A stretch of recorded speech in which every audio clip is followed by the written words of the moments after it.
ሰላም ኩልኩም ተኸታተልቲ ባህግተይ ከመይ ቀኒኹም? ሕጂ ኣብ ዘመናዊ ዓለምና ዲጂታላዊ ህይወትና ኣገዳሲ ኮይኑ ይርከብ። ዳርጋ ሙሉእ ሓበሬታና፣ ስእልታትና፣ መልእኽትናን ገንዘብናን ከምኡውን ኣገዳሲ ዶክመንታት ኩሉ ኣብ ኤሌክትሮኒክ ዲቫይስ ማለት እውን ሞባይልና ወይ ከዓ ኣብ ኮምፒተርና እዩ ዘሎ። እዚ ጥራሕ ዘይኮነስ ብታ ንእሽተይ ሞባይልና ወይ ከዓ ኮምፒተርና ኣቢልና ንዓለም ነሕብራ፣ ንዛረብ፣ ንትንትንን ንፅሕፍን እዚ ክብል ከለኹ ግና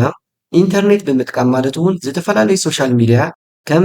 ኤሞ፣ ዋትሳፕ፣ ቴሌግራም፣ ፌስቡክ ካልኦት መሰላትን ብምጥቃም እዩ። ግን ነዞም ዝጠቐስክዎም ነገራት ክትጥቀሙ ከለኹም ወዝቢ መፍርሒ ወይ ከዓ መፀገፊ ነገራት ኣጋጢሙኩም ይፈልጥ ዶ? ማለተይ እውን ሰባት ናትኩም ኩሉ እትፅሕፍዎ ፅሑፍ፣ ቪድዮ ወይ ከዓ ፎቶ እትለዋወጥዎን ኮታስ ኩሉ ሚስጥርኩም ኣካውንትኩም ከይፈለጥኩምዎ ሰባት ክረኽብዎ ከለዉ ወይ ከዓ ኣክሰስ ክገብርዎ ከለዉ ማለት እዩ። እምበኣር ከስ ሎማዓንቲ ንፅሕፎም፣ ንለኣኾም፣ ንደዋወሎም ኣብ ኤሞ፣ ቴሌግራም፣ ፌስቡክ፣ ዋትሳፕ ምናልባት ብሳልሳይ ወገን ብሓደ ይኹን ብካሊእ መንገዲ ከይፈለጥና ኣክሰስ ከም ንግበር ዘለና ከመይ ጌርና ከም ንከላኸሎምን መን ኣክሰስ ከም ዝገብሮ ዘሎን ንምፍላጥ ኣገዳሲ ዝኾነ ትምህርቲ ሒዘልኩም መፅየ ኣለኹ። እዚ ትምህርቲ እዚ ኣዝዩ ጠቓሚ ስለ ዝኾነ ሓደሽቲ ዝኾንኩም ሰባት ፕሊዝ ሰብስክራይብ ብምግባር ሓደሽቲ ዘይኮንኩም ደሞ ኣባላት ዝኾንኩም ሰባት ላይክን ሼር ብምግባር ንኻልኦት ሰባት ንክበፅሕ ግበሩ። እምበኣር ደስ ክቡራት ተኸታተልቲ ቻነልና ከምቲ ኣብ መእተዊ ዝበልክኹም ኣካውንትና ካባና ወፃኢ መን ከም ዝከታተሎ ዘሎን ተጠሊፉ ድዩ ኣይተጠለፈን ከመይ ጌርና ካብቶም ዝከታተሉና ወይ ከዓ ዝጠለፉና ንከላኸል ዝብል ክንርኢ ኢና። ፈለማይ መብዛሕትኹም ተኸታተልቲ ቻናልና ቴሌግራም ብኣብዝሓ ክትጥቀሙ ስለ ትኽእሉ ብቴሌግራም ክንጅምር። ሓራይ እሞ ሞባይልና ዝርከብ ቴሌግራም ንኽፈት እሞ መጀመርያ ኣብ ቴሌግራም ምስ ከድና ኣብ ላዕሊ ሰለስተ ሰረዝ ንርኢ ኣለና ምልክት እሳ ንንካ እያ። እሳ ምስ ነኻናያ ብምቕፃል ንታሕቲ ወሪድና ሴቲንግ ትብል ንላ እሳ ንንካ። ሴቲንግ ትብል ምስ ነኻእና ድማ ስክሮል ጌርና ዲቫይስስ ዝብል ምልክት ዝገብረሉ ኣለኹ እሱ ሓደ ግዜ ንንካ እሞ ካብኡ እሱ ምስ ነኻእና ነዚ ዝሪኦ ዘለና ዲስፕሌይ ዝኾኑ ዲቫይሳት ንርኢ። ምናልባት ንዓና ዘጠለፈና ምናልባት ወይ ከዓ ዝከታተለና ሰብ እንድሕር ሃልዩ እቲ ንፅሕፎን ንዕልሎን ኩሉ ዝሰምዕ ሰብ ተሃልዩ በዚ መሰረት እዚ እቲ ዝከታተለና ኣቕሓ ሊስት የምፀልና። እዚ ናይ መጀመርያ ንሪኦ ዘለና ምልክት ዝገበሩ ኩሉ ዚስ ዲቫይስ ዝብል ኣነ ዝጥቀመሉ ዘለኹ ዲቫይስ እዩ። ሳምሰንግ ጋላክሲ ኖት ዝብል ማለት እዩ። ታሕቲ ዘለዉ ግን ካልኦቶም ተርሚኔት ኦል ዝብሉ ታሕቲ ዘለዉ ግን እቶም ዝከታተሉና ካብዚ ስልኪ እዚ ወፃኢ ዝኾኑ ሎጊን ዝኾኑ ዝኣካውንትና ኣብዞም ዲቫይስ እዚኦም ሊንክ ዝኾኑ እዮም ማለት እዩ። ስለዚ እዚ ኣብዚ ዘለዉ ዲቫይሳት እዚኦም ኣቢሉ እቲ ኣካውንትና ክከታተሉና ይኽእሉ እዮም ማለት እዩ። ስለዚ ኩሉ እንገብሮ ነገራት ኣብዚ ክከታተለና ይኽእል እዩ። ፎቶ ክንለኣኽ ከለና፣ ቴክስት ክንገብር ከለና፣ ክነዋግዕ ከለና እዚ ብምሉኡ ሚስጥርና ክከታተሉና ይኽእሉ እዮም። ስለዚ ኣብዚ ዘለዉ ኣክቲቭ ሴሽንስ ዝብሉ እዚኦም ብምሉኦም ተርሚኔት ኦል ዝብሉ ዘለዉ እዚኦም ሕዚ 4 ዘለዉ እዚ ንኣብነት ኦፕቲፕሌክስ 3020 ዝብል ዴስክቶፕ እዩ ቀደም ዝጥቀመሉ ዝነበሩ እዚ ዴስክቶፕ እዚ ኣብቲ 3020 ዝብል ኦፕቲፕሌክስ ዴስክቶፕ ይሰርሕ እዩ ማለት እዩ። ካልኣይ ከዓ ሳምሰንግ ጋላክሲ ኤም13 ዝብል እዞም ክልተ እዚኦም እውን ኣነ ዝጥቀመሎም እዮም። ስለዚ ዘይትፈልጥዎ ስልኪ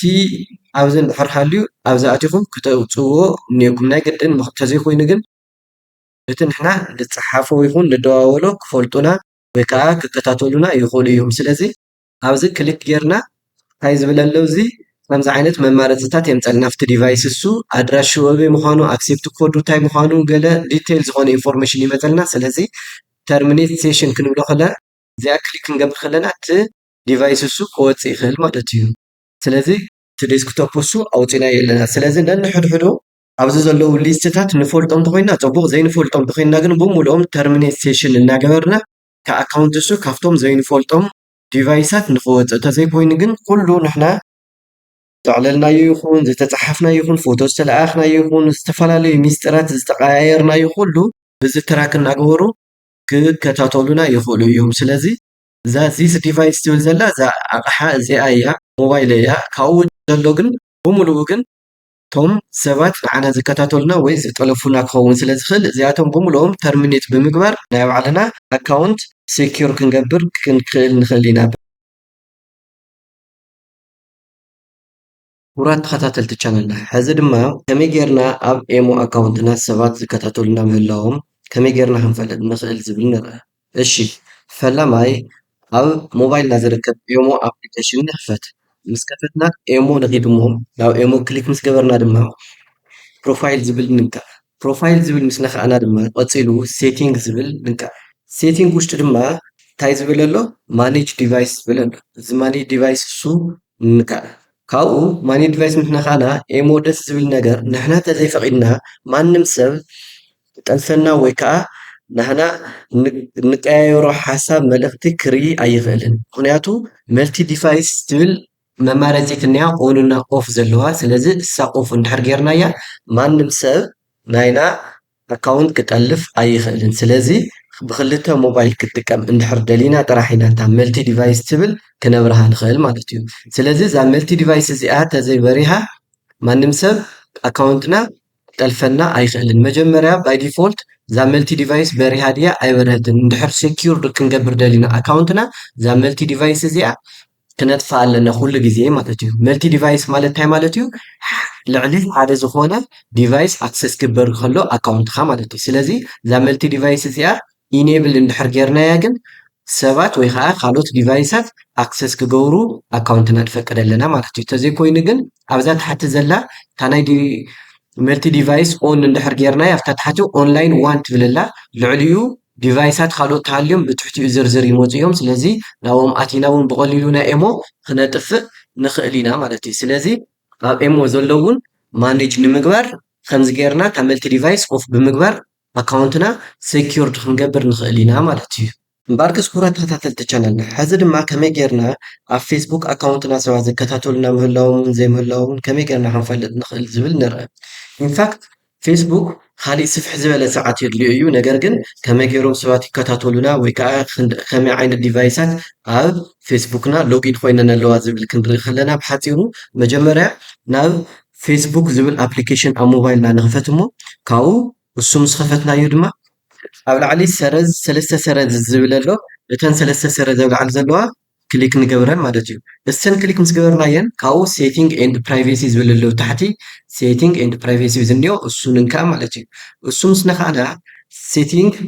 ዝብል ኣሎ ሴቲንግ ኣብዛ ላዕሊ ዘላ እሳ ንንካእ እሞ ሴቲንግ ካብኡ ካብ ዝመፀልና ዝርዝር ሲሞር ኢን ኣካውንት ሴንተር ዝብል ኣሎ ሲሞር ኢን ኣካውንት ሴንተር ከይድና ፓስወርድ እሳ ክሊክ ምስ ገበርና ፓስወርድ ኤንድ ሴኩሪቲ ዝብል ኣለና ፓስወርድ ኤንድ ሴኩሪቲ ዝብል ክሊክ ንገብር ማለት እዩ ካብኡ ፓስወርድ ኤንድ ሴኩሪቲ ምስ ከፈተልና ክሊክ ጌርና ካብ ዝመፁልና ሴኩሪቲ ዝብል ኣሎ ሴኩሪቲ ዝብል ሴኩሪቲ ቼክስ ዝብል ኣሎ ሴኩሪቲ ቼክስ ሰብ ዝኒአና እሳ ክሊክ ንገብር ከምዚ ጌርና ማለት እዩ ስለዚ እሱ ክሊክ ምስ ገበርና እንታይ ይብል እኒኦ ሰሌክት ዲቫይስ ቱ ሎግ ኣውት ዝብል እኒኦ እሱ ክሊክ ምስ ገበርና ሰሌክት ዲቫይስ ቱ ሎግ ኣውት ዝብል ነንሕድሕዱ ዲቫይስ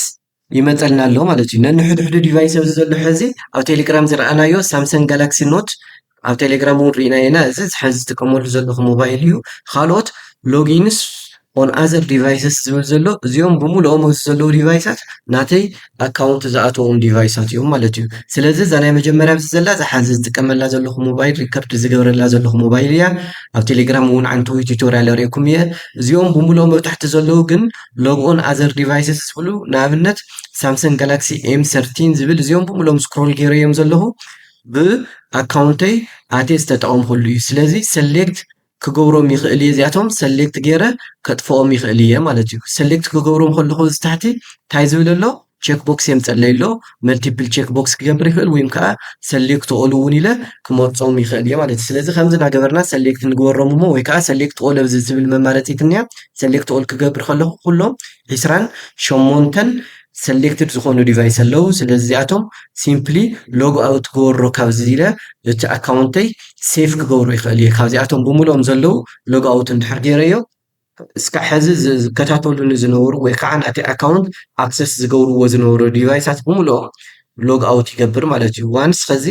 ኣብዚ ዘለዉ ላይኖክስ እኒኦ ዊንዶውስ ኮምፒተር እኒኦ እዚኦም ብምሉኦም ሎግ ኣውት ክገብሮም ከለኹ ሎግ ኣውት ይኹን ማለት እዩ ሕዚ ሞባይል እና እታ ዝጥቀመላ ዘለኹ ኮምፒተር ከምዚ ገይረ ከጥፍአን እሞ ካብኡ ኩሎም ከምዚ ገይረ ሎግ ኣውት ክገብሮም ይኽእል እየ ማለት እዩ ሎግ ኣውት ምስ በልክዎም ድሓር እንታይ እዮም ዝገብሩ ሴኩሪቲ ሴንድ ቱ ኢሜይል ዝብል እኒኦ ሴኩሪቲ ናብ ኢሜይል ይልእኸለይ እሞ ካብኡ ዋንስ ሴኩሪቲ ኮድ ከእትየሉ ከለኹ ሳክሰስፉሊ ሎግ ኣውት ይኾኑ ካብቶም ዘለዉ ማለት እዩ ሳክሰስፉሊ ሎግ ኣውት ይኾኑ ስለዚ እቶም ሰባት ኣብ ካሊእ ዲቫይስ ተጠቒሞም ኣካውንተይ ዝከታተሉኒ ዝነበሩ ዝለኣኾ ሜሴጅ ዝደዋወሉ ፎቶ ቪድዮ እንድሕር ተለኣኢኸ ዝተፈላለዩ ሚስጥራት ኣክሰስ ዝገብርዎ ዝነበሩ ሎግ ኣውት ይኸውን ማለት እዩ እሺ እምበኣር ከስ ክቡራት ተኸታተልቲ ቻናልና ሕዚ ድማ ንኸይድ ናብ ዋትሳፕ እዩ ምክንያቱ ዋትሳፕ እውን ከምቶም ካልኦት ሶሻል ሚድያ ብዙሕ ሰብ ስለ ዝጥቀሞ ዋትሳፕ ከመይ ጌርና ዝከታተሉና ሰባት ብዋትሳፕ እውን